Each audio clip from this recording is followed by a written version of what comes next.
Israel पर Hamas के हमले से न केवल इजराइल बल्कि पूरा विश्व हैरान हो गया। हमले के बाद से सवाल ये उठ रहे हैं कि कैसे आयरन डोम और मोसाद जैसी खुफिया एजेंसी वाले देश को इस आतंकी हमले की भनक तक नहीं लगी। तमाम वैश्विक सुरक्षा विशेषज्ञ इसे खुफिया एजेंसियों की विफलता करार दे रहे हैं।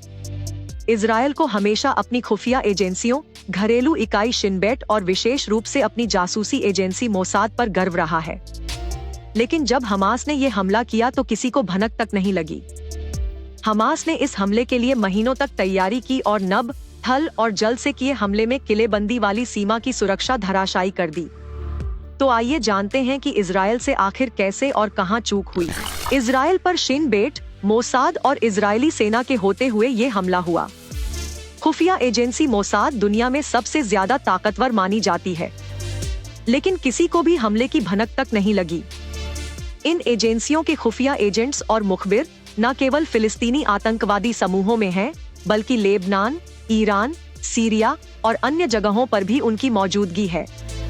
ये एजेंसियां कई बार इजराइल को खतरे से बचा चुकी हैं, सटीक जानकारी ही नहीं बल्कि अपने दुश्मनों की घर में घुसकर हत्या तक कर चुकी हैं। इजराइल के पास अत्याधुनिक टेक्नोलॉजी भी है। सीमा पर सुरक्षा कैमरे, क्षेत्र में शिन बेट और मोसाद दोनों के कर्मी, अत्याधुनिक थर्मल इमेजिंग मोशन सेंसर, यहाँ तक कि बॉर्डर पर आधुनिक फेंसिंग लगी हुई है। लेकिन उसके बावजूद इजराइल पर हमला हुआ। आयरन डोम को इजराइल का ब्रह्मास्त्र कहा जाता है। जब दुश्मन कोई मिसाइल इजराइल की तरफ दागता है तो आयरन डोम सिस्टम एक्टिव हो जाता है और हवा में ही उन मिसाइलों को कई किलोमीटर दूर तबाह कर देता है। किसी भी टारगेट को तबाह करने में इसकी एक्यूरेसी 90% तक है। रडार सिस्टम पर आधारित ये आयरन डोम मिसाइल के रूट और उसकी स्पीड तक पता लगा लेता है। हमास ये सब अच्छी तरह जानता था, इसलिए उसने एक ही समय में 5000 से ज्यादा मिसाइलें दाग दी, ताकि आयरन डोम अगर कुछ मिसाइल को हवा में ही मार गिराता है तो कुछ तो सीमा के अंदर पहुंच जाएंगी। अपनी तैयारियों में सबसे पहले हमास ने गाजा में एक डमी इजरायली बस्ती का निर्माण किया, जहां उन्होंने सैन्य लैंडिंग का अभ्यास किया और उस पर हमला करने का प्रशिक्षण लिया।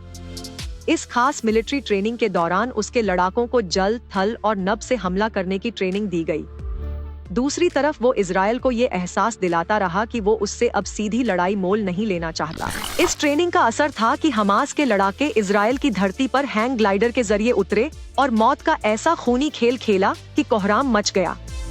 रॉयटर्स के मुताबिक एक कमांडो इकाई ने इजरायली सेना के दक्षिणी गाजा मुख्यालय पर हमला किया और उसके कम्युनिकेशन सिस्टम को रोक दिया। असर ये हुआ कि सुरक्षा कर्मी और कमांडर एक दूसरे को फोन नहीं कर सके।